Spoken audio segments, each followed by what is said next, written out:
بسم اللہ الرحمن الرحیم۔ مواعظ و حکم کے تیسرے حصے میں جناب امیر المومنین علیہ السلام نے 8 کمزوریوں کی طرف متوجہ کیا۔ وہ امام ان 8 کمزوریوں کو بتلا کے انسان کو متوجہ کر رہے ہیں کہ ان سے اپنے آپ کو محفوظ رکھیں۔ ہر ایک فرمان اور ہر ایک جملہ ایک پورا مقالہ اور ایک پورا باب چاہتا ہے، ہم اس کے ترجمے پہ اکتفا کرتے ہیں۔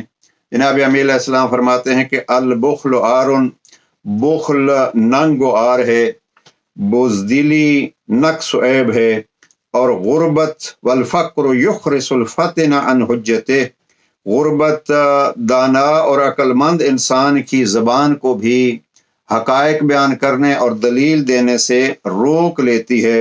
اور چوتھے جملے میں امام فرماتے ہیں والمقل غریب فی بلدتے، اور غریب جس کو ہم اردو میں غریب کہتے ہیں یعنی مفلس انسان اپنے وطن میں رہ کے بھی غریب ہوتا ہے۔